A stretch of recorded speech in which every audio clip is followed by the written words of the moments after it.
How you doing, YouTube? Matt Massa Beer Reviews back with a little bit of a Transcend up in this piece in the form of their True Colors Blue Lagoon. This be a 6% blueberry, mango, passion fruit, lactose, and vanilla sour. Yeah. We'll see what's what with this sucker. I like the label. I dig a little bit of geometric pattern things. I like their kind of logo. We'll see what's going on. Yeah, I got this a while ago. Just took me a minute to dive into it with the baby coming and all that stuff. So kind of have a little minute to relax and do what I feel like doing. Wow, that's kind of thick at the end there. Anyway, so there we go. I forgot to turn my little light on. Turn my little light on. It works better. How about that? Look, you can see me a little bit better. Yeah, I mean, that looks like all the parts of a fruited sour. It just has this rich, kind of dense kind of glow to it. Looks very much all the part of a big, rich kind of berry kind of look. And, yeah, we're definitely off to a fun little start here. Dun, dun, dun, dun, dun, dun.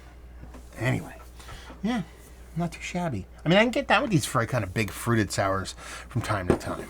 So, anyway, let's get a nose. Berries. All the berries. There might be a little bit of like an oniony thing here. I don't know if that's like a hop presence or something like that, or just me, my schnoz going a little bit sideways. Yeah, there's something to it. Maybe it's more of an earthiness from the fruit and stuff like that. But, yeah, I've had a couple beers from these guys. Jared, this comes from Jared from Connecticut, I believe he's from. He sent me a couple beers from these guys so far. Collab that he did with his business that he worked for, along with some of their other beers.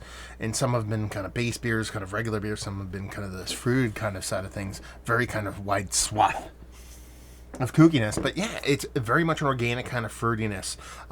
Very much a non-overly sweetened thing, which is kind of weird because you see that lactose, you see that vanilla, you think it's going to be over the top sweet, not really coming off that way. Not sure is the date on this, but for those playing along at home, it is the 30th of March, 2021. But it has this kind of little earthy, spicy, maybe even slightly garlicky kind of thing going on. So I'm kind of curious about that. Let's just dive in. Cheers.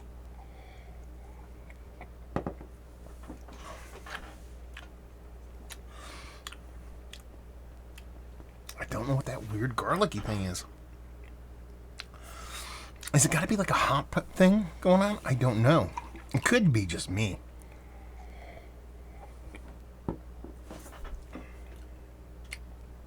There's something to it. Something, and it has to be the way the hop is coming off. It's giving me a slightly oniony, garlicky thing. It's not that prominent. It's not that aggressive. What's aggressive here is the fruit. Even that vanilla and lactose, while it does show up more lactose than vanilla, they kind of merge into one. And it's really fruit-driven here. Very much more fruit smoothie beer, kind of, than actual beer, but it's a tasty beverage. The way that kind of blueberry, kind of raspberry kind of fruit kind of jumps out at you. Oh, this is one of the beers that actually says keep it cold or we'll self-destruct. That's kind of like, whatever.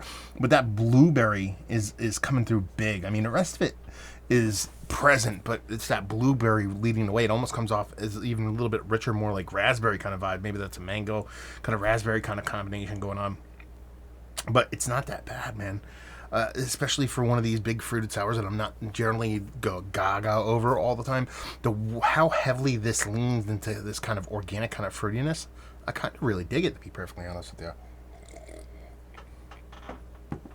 And that little bit of bittering thing, that little bit of almost like a little scalliony, garlicky thing, I like it. I know it's not a combination most people would enjoy.